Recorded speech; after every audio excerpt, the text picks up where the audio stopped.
Agenda 21, climate change, and real disasters. Those are the topics for today's video. This right here is what Al Gore would tell you are the polar ice caps. However, this is not. This is a picture of the Caribbean beaches, and I am here to tell you that you should not, in any circumstance, be swayed by propaganda.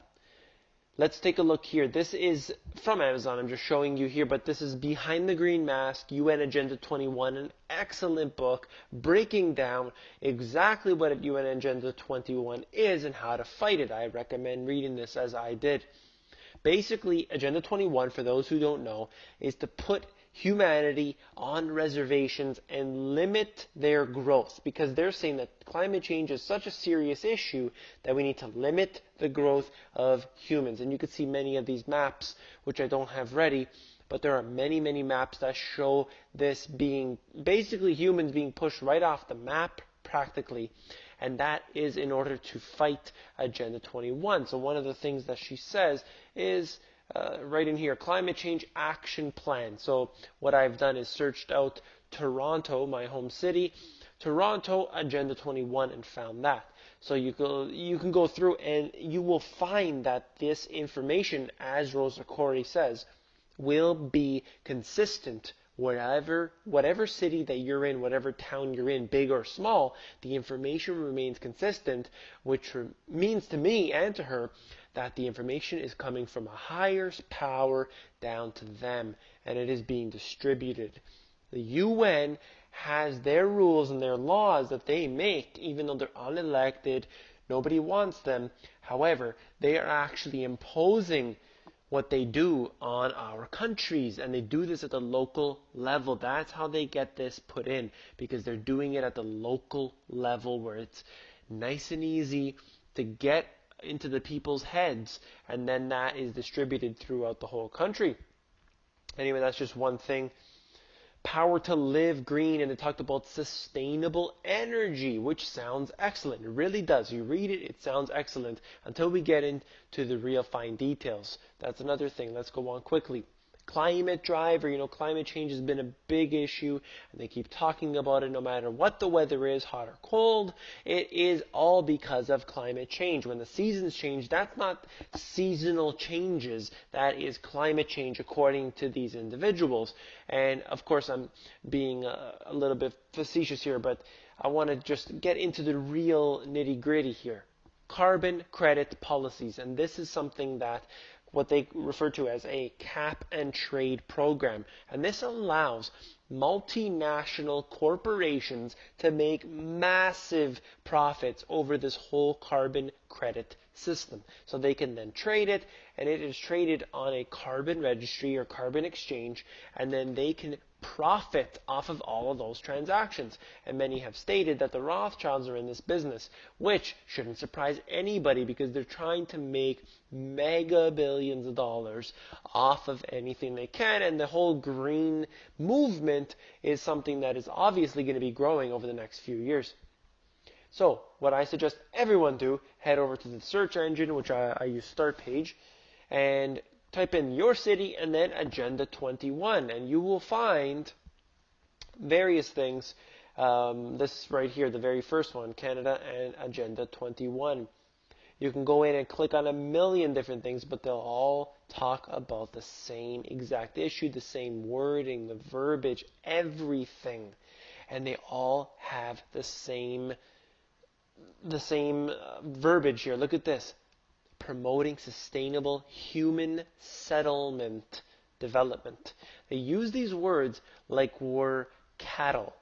And that is literally how this is. They're trying to make us literally like the movie Hunger Games in many, many ways, with mega trains in between cities and all sorts of disastrous futures that they've set up for us. Let's go on quickly. And the reason I mention all of this is that we have real disasters that never get brought up in the news. Pickering nuclear plant suffers minor, quote unquote, minor water leak. And I believe this is the one that over 70,000, let me scroll down here, I believe it was 73,000 liters of water with trace amounts, they call trace amounts of radiation released into Lake Ontario.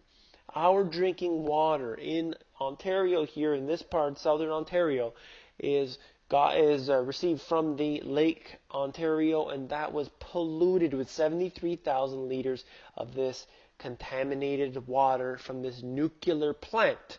And what did they do about it? Absolutely nothing. They said that that amount is nothing to worry about. No cleanup was ever done. No further investigation was ever done. It was closed book right there at that moment. What about this one? Nuclear plant spills tritium into lake. In this case, over 200,000 liters spilled into Lake Ontario because of a mistake they made. Lake Ontario has been now polluted multiple occasions that we're aware of, and what has been done for this? The fact is that nothing has been done to clean this up because they continuously say it's not to worry. The EPA in the US has done the same thing. They simply wave a magic wand and say that nothing is wrong, turn around, nothing to see here, keep drinking your water. So I'm trying to say that climate change and sustainability and all of these terms are excellent. We know we need to use new alternative energy resources and everything like this. We need to watch out how many resources we have. They are finite. I understand that.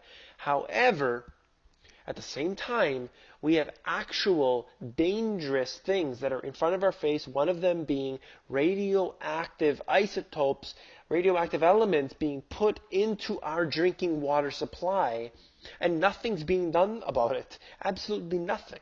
They're not going in, they're not doing any further research, they're not even trying to clean it up, they're not even making an effort whatsoever, even on the surface level. So, I've taken action myself. I do not trust the water supply where I live. It is simply disgusting. It is filled with all sorts of pollutants, whether it's the radioactive elements here, whether it's the pharmaceutical drug runoff that is in the water supply in high amounts, whether it's the chlorine. Don't get me started on the fluoride, which we pay millions of dollars every single year, hydrofluorosilicic acid. I took action. I went and bought a Berkey filter. If you don't have one, you must have something else because it is absolutely crazy to drink the water consistently from your tap. For most cities, in most big cities, you're going to have this problem. I got a Berkey filter. I filtered this thing out and I clean up my water. And because I know that this water is polluted. It smells when it comes out of the tap. It is disgusting. If you look at it yourself, you can see the tests that they've done. I've done videos on it before where they show us how polluted the drinking water really is after it's been filtered, comes through your tap. Supposedly filtered. I need some sort of post-filtration, and that's why I took action. And it has been, I consider, a life-saving piece of hardware that I've put in my kitchen and use every single day. I recommend you guys get it. If you want one place to get it, it is at amazon.themoneygps.com. That is down in the description below. I suggest getting it from there, but by all means, get it wherever you want, and make sure you get the fluoride filters. It is very important. That's why I use this link over here that has them included, because that is ultimately the absolute best way to filter out your water. It's cheap. It is what they would call sustainable, because the fact that it requires no battery power, it's green and all that sort of thing. So I recommend getting this, and please do yourself a favor, filter out the drinking water and the cooking water that you use for your family. Take care.